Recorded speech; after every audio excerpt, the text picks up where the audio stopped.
You're watching The Sports Objective, the podcast for Pirates.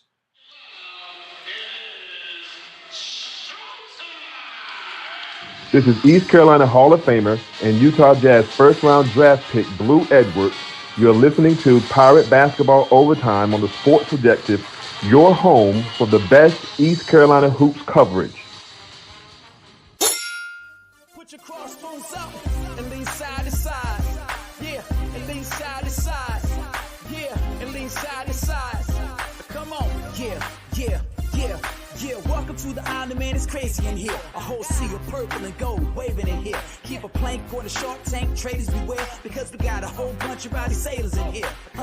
Armed and ready, bang the lane, be aware, cause if the backboard break, glasses spray everywhere. We'll lighten up the scoreboard, you can with a flare, but we put it out quick. How about those friggin' Pirates? ECU, we see you. This should be played at high volume. ECU, we see you. This should be played at high volume. ECU, we see you. ECU, we see you. ECU, we see you. Welcome into a championship edition of the Sports Objective. As now it's Eastern time. We're recording this live at 1:07. So good morning. And for some of you, it might still be evening. Welcome into the show. The guy that's been on the edge of his couch seat recliner, Kyle from LaGrange Barber. How are you, man? What's going on, Dave? Yes, historic night in ECU basketball history. The ladies make it to the NCAA tournament for just the third time ever. And I got to say that ECU, we see you. We got to incorporate that into our open. Yeah, I really like that. And we have to give a shout out to the producer, co-host. He is the man. We appreciate Bubba Rosenbaum. Dude, what's up? You're fired up about the Pirates going dancing. It's been a long time, 16 years. So the women going dancing for the third time in program history. Tied the school record for wins tonight, 23-9 now. We had won 23 on two other occasions. And great night to be a Pirate. It was an awfully rough start. 11-2 after the first quarter, and then we trailed 13-4 with about 7.5 or so minutes left in the first half. But Alexia Rose, as we'll discuss, really came off the bench and provided a spark. And then, despite Danae McNeil, struggling to put the ball in the basket, and she was picked up by Sania Johnson, and Johnson and Rose really provided the spark we needed when the typical faces and names weren't necessarily producing on the offensive end. No question about it. When you have the top two scorers for both Houston and for East Carolina, so you have those two that you would think would be the marquee matchup. And at one point, guys, Kyle, both of them had 0 points in the second half. They still, in fact, Danae McNeil, she finally scored 4 points in the third quarter. And if you had told me that, I would have said that East Carolina would have probably lost in a blowout. But just goes to show you that it's a team sport, right? Yeah, not McNeil's best night, but you know what? She's done a lot of great things as a Pirate, and will continue to. I was really stunned by something Bubba said. 16 years. Yes. 2007. You know, when you say that, it don't seem like it's been 16 years ago. But my goodness, 16 years since the last time we went to the NCAA tournament. It doesn't seem like it's been that long, but it really has. So, huge night for the Lady Pirates. You know, it was an ugly basketball game. I think you had two tired basketball teams. Yes. It was a slugfest out there. Very competitive back and forth. You know, I kind of said at halftime, I said in one of the group texts, I said that was their best shot. That was Houston's best shot in the first half. We played as bad as we could, and they were up by 7. I thought right then we'd win the game. It seemed like to me, I'm glad you brought that up, Kyle. It seemed like to me, and Bubba helped me out on this, but it seemed like that the legs for Houston was just a little bit worse than ours, and that we had a little more zip than they did. And it showed in the second half. I felt like that we came out and Kyle was telling you before in the green room, and Bubba can attest to this. It's like, please God, don't have a third quarter, a typical third quarter this year where, you lose a lead or you get further and further behind. In this particular case, it was something different. When I saw the way they came out in the third quarter, I agreed with Kyle. The fact that we were only down 7 and then we're fighting, I said, man, we're going to win this game.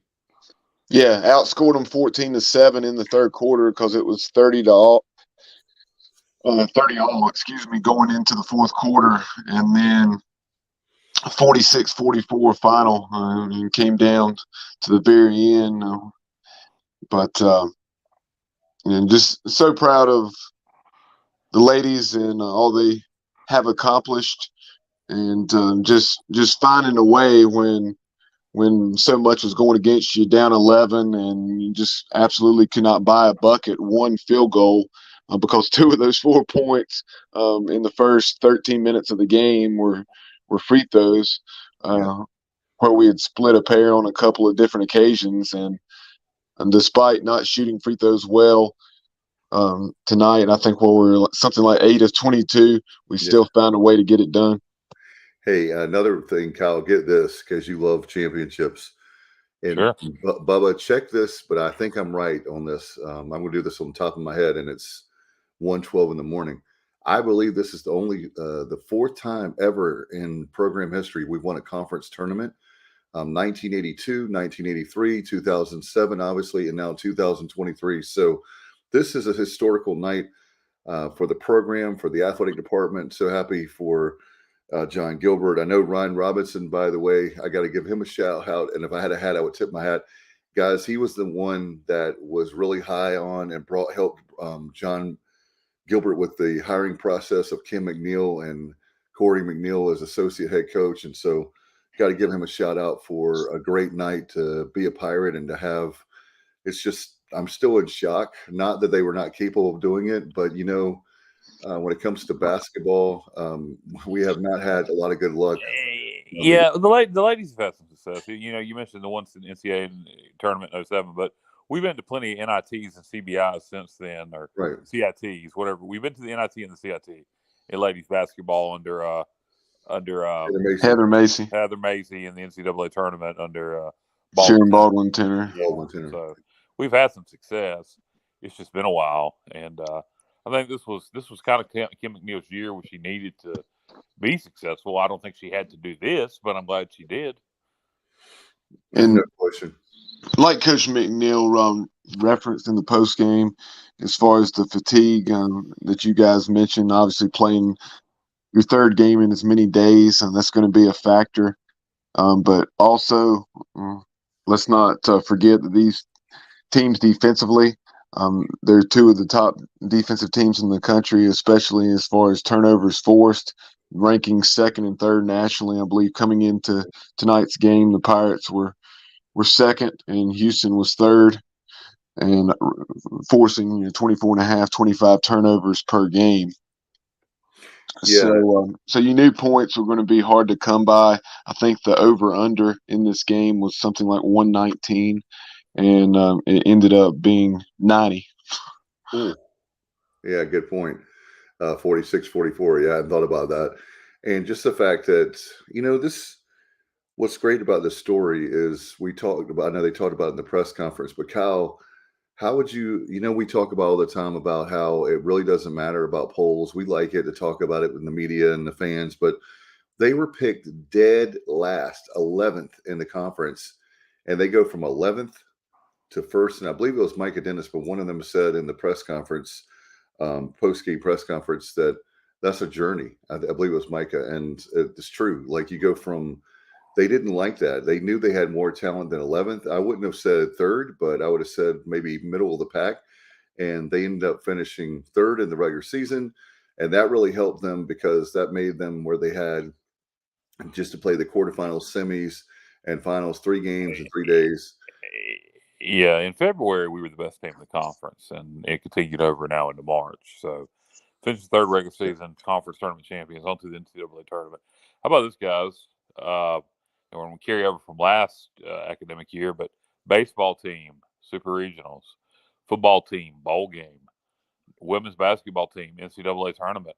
Tomorrow we play Houston, and the men are going to, if we lose tomorrow to Houston, which is likely, we'll have a losing record, but we have 16 wins. There's a chance maybe we might get a CBI invite. I thought we would be 16-16, right? No, I believe we'd be 16. Yeah, 17. we'll have a losing record. 16 Okay. 17. Yeah, 16, 17. Okay. Yeah. So it'll be interesting to see if we get a CBI invite. That would be something if the men made the postseason too. Beat Houston tomorrow, and I guarantee you we will. And the way we're playing right now, Kyle, if we were to get a CBI invite, at 16 and 17, this team is playing well enough that it could make a little dent and do some damage, and maybe even push for 19 or 20 wins and make a run in the thing. I believe that's entirely possible. And the CBI has taken teams with losing records before. It'll be depending, are we on their radar? Is Schwartz pushing for this? Does Gilbert? You do have to pay a little money for it. Does Gilbert want to pony up the money? I think now would be the time to do that if we had the opportunity. If we get the opportunity to do that, I think we need to accept it. Yeah, I think so, because this coaching staff, we talked about this before, this coaching staff has been very exciting. They've done a great job, guys. Think about this. They've done a great job recruiting. And so you have a chance where you can go in a recruit's house and say, hey, in our first year, we made it a CBI. Yeah, it's not the NCAA's, but not even NIT, but it's a step in the right direction. And, having those guys come in, you get a couple more players that maybe that we were hoping for. And all of a sudden you steal a few that probably would have gone normally to another school. And the conference gets a lot easier in basketball next year. And you have such a young roster. Think about it. We can keep them. We'll see, what it looks like for the 23-24 season. But, you could just be losing Luigi DeBow, and then also it's only like 3. Also right? David Kasanganai. So just imagine if that is how it pans out. With that nucleus that we have returning, and then what we have coming in, and like you said, Kyle, and not an easy conference, but an easier. You look at it this year, how close we were to winning 20 games, because you had. Well, here's the thing, Bubba. Is there a team in this conference on a given night right now with this basketball team, if we play our best basketball outside of Houston, that we don't think we can beat? And that would include UCF, who just blew us out, Memphis. If we play our best basketball, we can do it. So now Houston's going to be gone. And, so next year, the big dog will be Memphis, Temple, UAB. It changes the dynamic of the conference, because, if you took Houston out of this tournament, if Houston wasn't in this tournament and we won today, and tomorrow we were playing, let's say, Tulane or UCF, we'd be all sitting here thinking, man, we might be able to win this thing if Houston wasn't in it. Yeah, and that's the thing, is when you have Houston, UCF, and Cincinnati leaving, like you said, Kyle, it's does make it easier. I think football, we have a good shot of winning a conference, and no, I'm just saying down the line, yes, down the line, and then I'm talking about the one surprise for me, and it may help us, is baseball is actually going to be better. Yeah, baseball should be better. Florida Atlantic's good. You got Rice's Tradition. They've been awful, but to be sure, at some point they'll get back to what they were. But we've gotten off track here talking about the conference, but don't want to take away from what the women did tonight, because that's what the main focus of the show for tonight is, to talk about the ladies and the accomplishment they had tonight. And what will the seed be? Will we be a 12 seed? I saw somebody say a 13 seed. Any idea, Bubba, Dave, bracketology? Do you guys have any projections on where we'll be seated, or guesses? Without looking at some of the other automatic qualifiers that have won their conference tournaments, I believe it was Richard Allsbrooks that threw that possibility of getting a 13 out there, and I think that's entirely possible with our record of 23-9. I haven't checked, but our net RPI, if you will, is probably, my guess would be low to mid 80s, because I know before our current run that we were 90s, in the right? low 90s or maybe even the high 80s. So we may have even crept up into the 70s. Who knows? I'll check and see. But I definitely think it's entirely possible to maybe be a 13 or something. What's No TV for the sorry, Dave. What's TV for the ladies NCAA tournament? ESPN. Right. Yeah, and by the way, I know Richard Osberg. Richard's getting a lot of love tonight.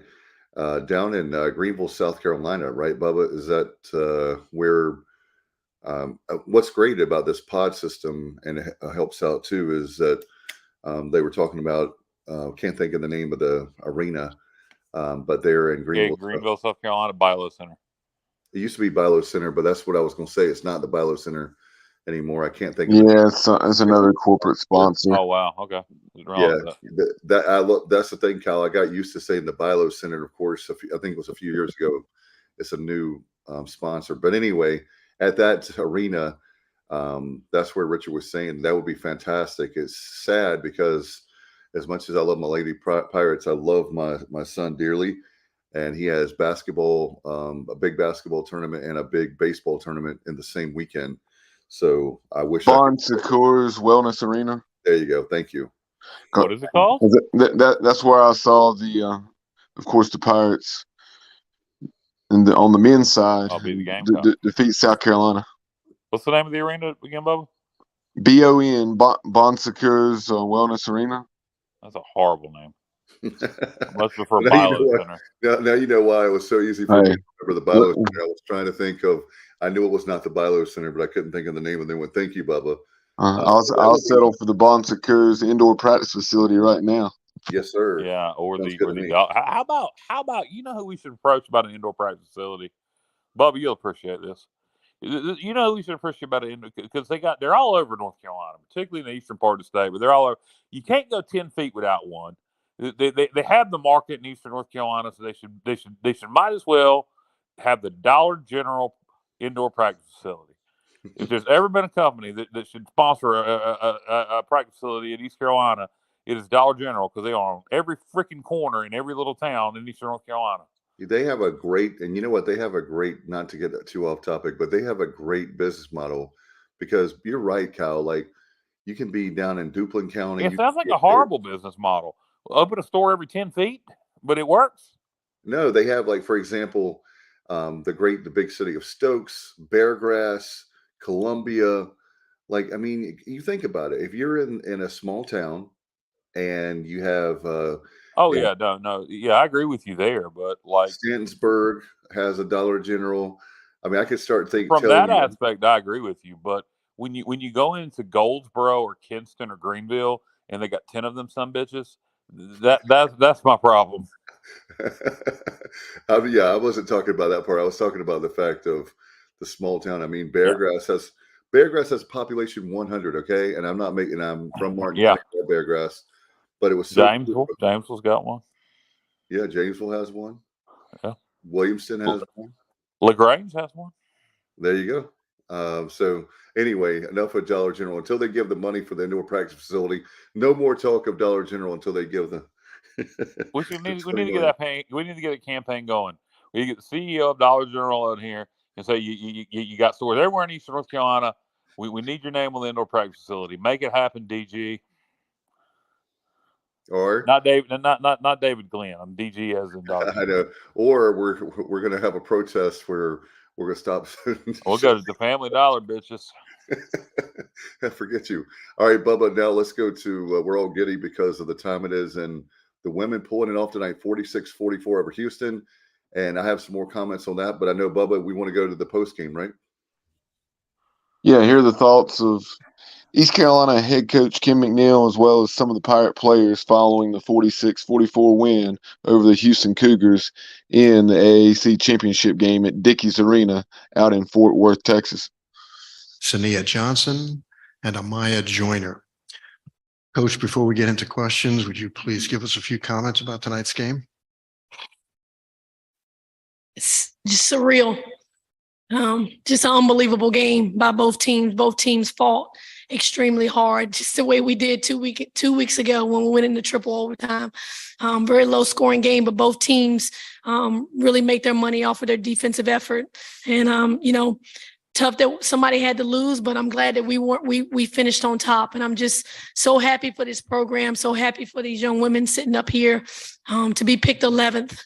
And now we're going to the NCAA tournament. It's just unbelievable. But I have to give all the credit to them. They've fought and battled and put up with my mouth and me getting on them and yelling at them. I know at times they probably want to tell me to shut up, but I knew we had talent. I knew we had talent.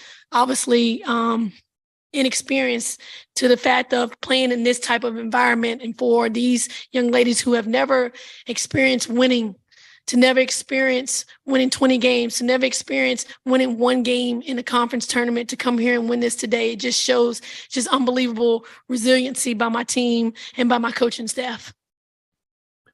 All right, Coach. I think we're going to go right to Zoom if we have it. If you have any questions on the Zoom, just go ahead, use raise hand feature. We'll start with David Richmond, please. Coach, very happy for you. It's been a great ride this year, especially the last few weeks. Can you talk about mental toughness? Mental toughness seems to be something you guys have had, especially this tournament. And just wanted you to talk about that. Yeah, I've been preaching all year to them that, it all starts in practice. And we're still growing in that aspect, but I tell them, I'm not a type of coach that believes in when the lights come on, we shine. We grind it out in practice every single day, regardless if we just played a game. If we're going to step on the court, we're going to go hard. We know no other way. And this is why we did it, to prepare for moments like this. And, coming into this game, I told them, I said, it's going to come down to the team that's the most mentally tough and the most physically tough. Both teams have played 3 games. Both teams play a very physical defensive style of play. And so at this point, everything's going to become mental. And, we scored 2 points in the first quarter. 2 points, but we kept getting stops. We kept rebounding. And we just made some winning plays down the stretch. We'll go next to Bubba Rosenbaum, please. Coach, about 7 minutes remaining in the first half. We were down 13-4. Talk about Alexia Rose coming off the bench, the spark she provided, back-to-back possessions. She took the ball strong in the basket and made buckets. Yeah, Alexia was huge coming off the bench, to come in, in that type of environment with the type of pressure and defense that they play, to come in and make the plays that she made, broke the press, got to the hole, got an and one, hit a 3, played some really good defense. I think this year, not that I think, but I know this is the deepest team that we've had. Isis Adams came off the bench and gave us some really good minutes. And, we knew we were going to have to go to the bench because we had some tired legs out there, and for them to be ready to go, to be ready to do whatever they had to do to help us win, just unbelievable. And I'm just so proud of these young women. Other questions? Questions for the student athletes? Go back to David, please. Sania, you've been so clutch in this tournament, and I love your game and the fact that you made some big baskets. I tell my son and daughter all the time to drive to the basket, and you're like going through defenders, making plays, especially crucial in the first and second quarter in that first half. Can you talk about that? I know that's what I do. So when they give the ball to me, that's what I'm looking to do. For my teammates, they believe in me to get the ball in that situation and attack the basket and do what I'm supposed to do. So for the student athletes as well, if each of you, could answer this, I'm sure you saw that you were picked 11th, in the preseason. A lot of times those predictions aren't far off from where they'd be, right? How was it that you were able to not fall into that trap of believing, what at least what other people thought about you? That gave us motivation. Number 11 to championships, that's a journey. That is an amazing journey that not a lot of people can talk about. So the fact that we could tell our story is amazing. Coach, are there any parallels that can be drawn there? Here, like you said, you had 2 points in the first quarter, but then you look and you held them to 11. Is there any kind of parallel you can draw between overcoming that kind of adversity season long versus sitting there after 10 minutes with 2 points on the board. Yeah, and that's what we kept telling them. We only scored 2, but they only scored 11.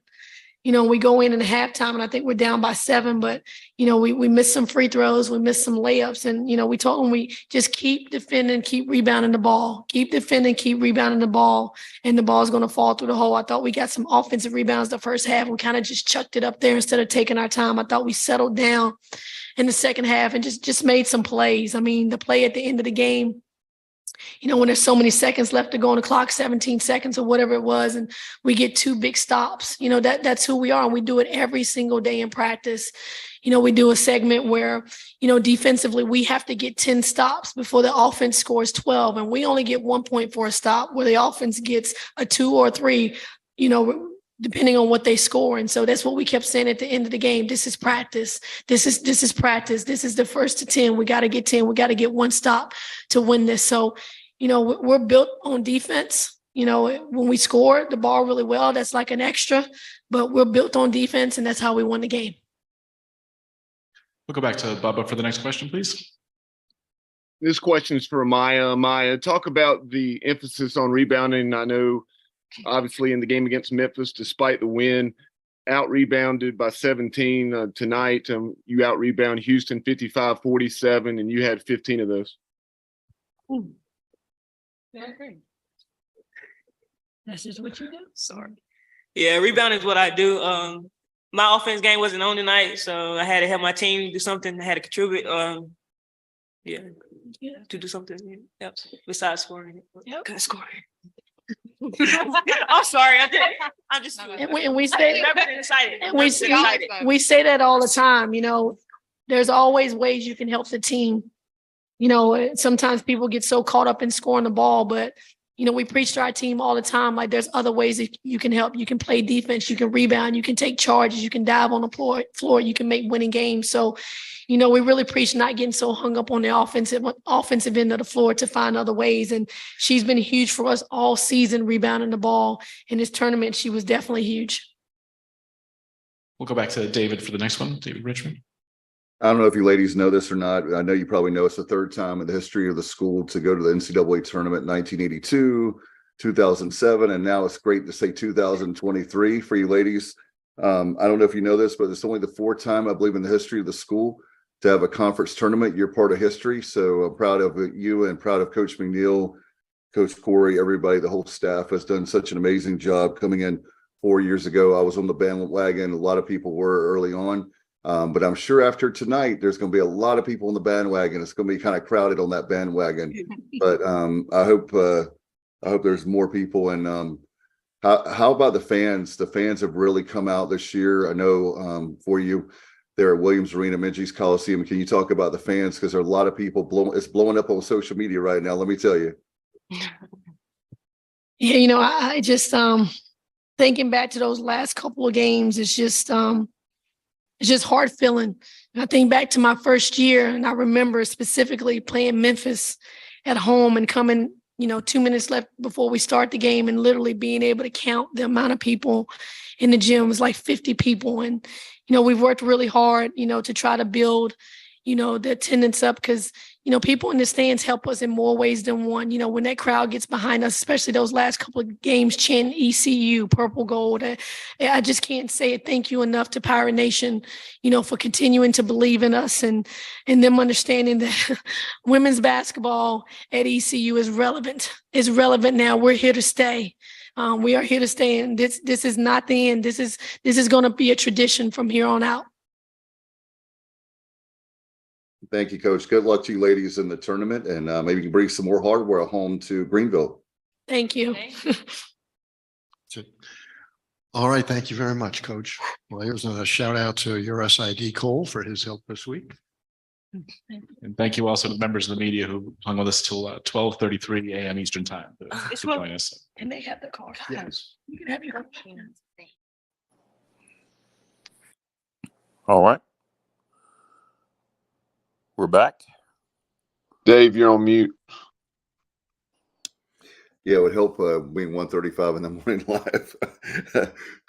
I was talking away and forgot about that. But guys, what a great night is what I was saying. The fact that we have a a championship. And hey, our fellas still in it. They got the win today. I'm really excited about that because I know everybody said we play Houston, but after this, I mean, anything's possible, man. I'm so giddy about the fact that we have the championship for the ladies, year 4 for Kim McNeil. Kyle, you made the great point. You have the win in the bowl there for the Pirates. You have, of course, this tonight. I mean, what's next for the Pirate program? Yeah, baseball, hopefully baseball, doing Super what it regional. does. But 6 Dave, outs away, right? I was listening to you there at the end of the press conference with Coach McNeil. I thought you were going to host your own podcast there. And there at the end, I was like, Dave's just gone rogue. It's the sports executive. No, I think that there's a lot of people. Coaches said this that people had kind of given up on her, and so I just wanted to give her a shout out that I'm proud for the program, obviously for East Carolina, but I'm proud for her and their hard work and the fact that I love defense. And I know that may not be sexy, but that's kind of like the foundation for the house because the defense was there.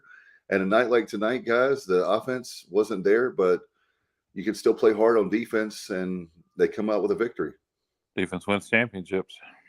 There you go. Well said, my friend. Well said. I'll tell you what, can I say something real quick? I'm just shocked in a good way. I wish you would. Thank you. I'm just shocked in a good way. We've got people watching and listening right now, and it's early in the morning. I was thinking, okay, I guess we're better than Dave. Don't ever say you're shocked. We have people watching and listening. No, listen to me. Listen to me. The fact that it's 1:35 in the morning, and they choose us over some infomercial or old movie or old TV show. They pick or us. Or sleep, exactly. But maybe they can't sleep, so they're like, we'll watch the guys on the Sports Objective, and hopefully that doesn't put them to sleep. So, well, I thank everybody for watching and listening. And if you ain't watching or listening live, if you listen to us on a couple days later, maybe sometime Friday afternoon, who knows tomorrow? You know, the women do it tonight. You know, you never know tomorrow. As Skip Holtz, as Lou Holtz would say, they put their pants on the same way we do. I mean, so they got to go out there and play the game. Houston may come out ice cold. The Pirates may come out red hot, hitting 3 after 3 after 3. You know, upsets happen every day. So, hey, you know, it would shock the world tomorrow. You know, it would be the top story in college basketball for the day. No doubt about it. That's a great way. Speaking of recruiting, Bubba, and talking about the men's basketball, let's go to Pirate basketball. Men's basketball got a huge win earlier yesterday afternoon. And I know you want to go to that post game, right? Yeah, we have the post game with head coach Mike Schwartz, and then also Jaden Walker and RJ Felton, who had absolutely huge days. You had 4 Pirates in double figures, led by Jaden and RJ. They both had 22 points. Not only did they have 22 points, you had them contributing in other ways as well. Jaden had a double-double, 22 points, 10 assists, and I think 6 or 7 rebounds. So flirting with a triple-double. And then I want to say RJ had at least 5 or 6 rebounds as well, in addition to those 22 points. David Kasanganai, great to see the senior come off the bench and score 10 points. And then you also had Ezra Asar. Ezra had 10 points and 5 or 6 boards. So awesome to see those 4 Pirates in double figures. And let's hear from Coach Schwartz, Jaden Walker, and RJ Felton right now. All right, welcome. We're joined today by East Carolina coach Michael Schwartz, players Jaden Walker and RJ Felton. Coach, before we get to questions, if you would give us just some general comments about the game. Yeah, just great respect for Coach Gregory and the South Florida program and their players. We've had 3 hard-fought games this season. Just the ultimate respect for Coach Gregory and his program. Very proud of our guys to come back and fight, especially after a little bit of a slow start, in terms of the first 4 minutes particularly, but very proud of these 2 guys and our whole group for fighting, the rest of the way, and we were fortunate to be able to win this game. All right, do we have questions? Okay, from the front. Jaden, Jaden, RJ, it felt like you guys just took over this thing after that slow start. What seemed to be working for you guys? You both finished with 22 points. What seemed to be the momentum there heading into that final stretch after that slow start? Yeah, it was over the time, like down to 3 games when Javon went down, we had a new man step up. Jay Walk had to step up in that role. Step up in the PD spot. He's prevailing in the role, and I'm learning how to play off of him. We build that chemistry over the past times, and we're looking to set each other up on and off the ball. No further questions from the front. Okay, Chuck, let's go to Zoom.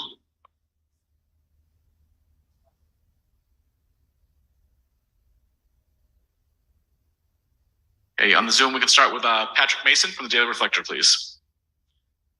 Coach, for you guys to turn them over 14 times, then to score 19 points off of those turnovers, I guess how important was that to coming back on them and also just keeping that distance against them? Yeah, well, I don't know about keeping the distance, but defense was definitely what we knew we had to do to have a chance to win this game. They're extremely explosive offensive team. Both our first 2 games, we talked about that we had guarded well for a lot of the game, but we had 2 stretches in both games where we allowed them to go on 10-0, 12-0 runs that ended up being the difference in the game. So we couldn't allow that to happen. And turnovers, obviously, if you can force some turnovers, that does that's probably the number one thing you can do to stop a team from going on a run, especially if you can convert on those turnovers. But defense was just such a huge aspect of our game plan going into the game. And once we stopped turning the ball over ourselves in the first 4 minutes of the game, we were able to set our defense. You can't set your defense if you're turning the ball over because they're out running. So once we could set our defense, even if we didn't make the shot, we could set our defense, and I thought our guys were excellent on that end tonight. Okay, we'll go next to Stephen Igo, please. Jaden, the first time y'all met South Florida, the first 2 times you were playing more off the ball, playing point guard tonight. How did that maybe change things for you guys, as far as game plan, and obviously you just kind of changed the flow of the game and, how it came out? Piggybacking off of what RJ said, we took a loss from Jamal Small. He got injured earlier in the season, and I started playing point guard, so I had to step up. And tonight, I just had to keep being aggressive. And once we got through that little shaky start we had at the beginning of the game started to slow down. And, just was looking for my teammates to be in the right spots, and we was able to capitalize off of that.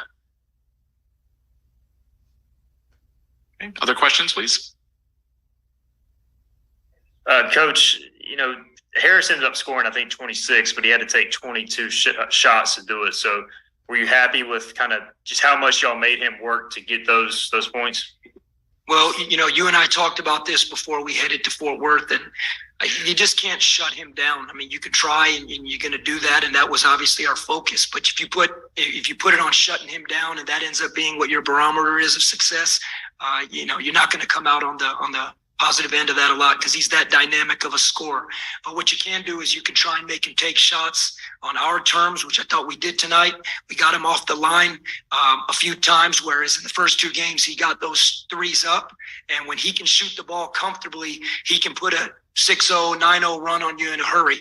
So to make him take 22 shots, that's an advantage for us because not only that, but maybe Shua's a little bit less involved in the game because, he's a huge part of their offense too. And great credit to Luigi DeBow and what he did. Obviously, he started, I would venture to say, without looking at it, this is probably as close to a career high in minutes, if not it, for him tonight. And for him to battle on that end defensively versus their big fella, give great credit to Luigi. Coach, how important was the perimeter game for you guys, just even offensively? I know Dave hit three pointers in the first half, and then obviously RJ hit 4 more in the second half. Just, I'm sure spacing the floor wise, but how important was that for you guys offensively? Yeah, it's really important. But again, these guys to my left are the ones that did it. They knew, we went in with the game plan of understanding what we wanted on offense to play with a purpose. We tried to execute. We just turned it over. It doesn't matter how much purpose you have. If you give the ball to the other team, you're not going to have good results. But once Jaden, kind of got comfortable in the game, reading their ball screen defense, I thought Jaden, as he has done the last 6 or 7 games, did a fantastic job picking apart in terms of where the pass needed to go. I mean, that's all he can do. Once he's reading the coverage of their post defender, reading the coverage of the on-ball defender, he makes the next play. And then RJ, Dave, and other guys stepped up and made shots today. You can't count on shots going in all the time, but what you can count on, is making the right read. And Jaden and RJ did that, and we capitalized by making some shots, which is big for us. Okay, next we'll go to Eric Gullickson, please.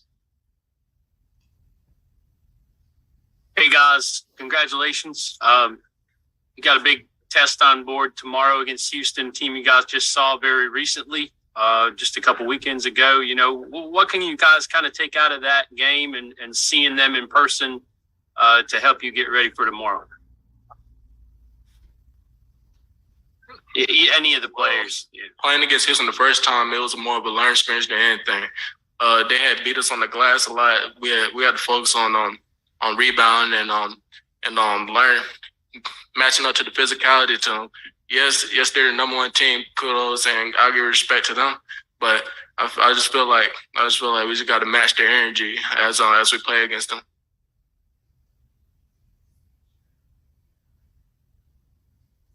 Coach, before we let you go, the ECU women's team is playing for the conference championship tonight. Anything you want to have to say about on their behalf? Go Pirates. Let's get a championship tonight. Yes, sir. Go ladies.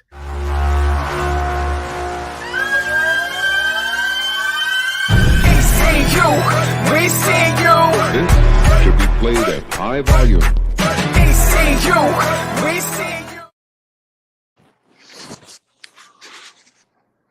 All right, it's great to have Coach Schwartz there, and we're wrapping up the show there for a second. There too. Hey, Kyle, I know that it's late here, almost 2:00 in the morning, recording this live, and obviously appreciate all of you that catch it on the archives, like you said. Any final thoughts before we go as we're wrapping things up? Congratulations to the ladies. Basketball season continues for the Pirates, no matter what happens tomorrow with the man against Houston, because women will be in the big dance. It'll be interesting to see where they're seated, where they're playing, what the seed will be, who the opponent will be. Got all that to look forward to, and who knows? Later today, we might make history, meet the number one team in the country. You never know. That would be fantastic. And Bubba, I know, want to remind everybody, of course, extra and baseball. We got baseball tonight, Liberty. That's right, Liberty coming into town, and I know we have an advantage there, beating the Flames a number of times. So good luck to the Pirates, and obviously another tournament for the Lady Pirates when it comes to softball. I know lacrosse has been doing well, so proud of the spring sports. Been killing it, man. Yeah. I haven't been keeping up with lacrosse, but I know the softball team's gotten off to a good start. I guess that's continued. So Pirates looking good all the way around. 6-1 for lacrosse, by the way, but we'll see how they do this weekend. But good luck to all of them. And Bubba, I know we've got programming coming up, and obviously we'll have overtime probably tomorrow night or sometime tomorrow afternoon, right? Yeah, we'll have that, and then we'll have on Sunday evening, we'll have extra innings, taking a look back at the Queens' victory, 5-2 in 10 innings. What a night that was at Atrium Health Ballpark. A little bit too exciting of a night, but I enjoyed that how much game. did you pay for? By the way, Bubba, how much did you pay for the ticket? $10.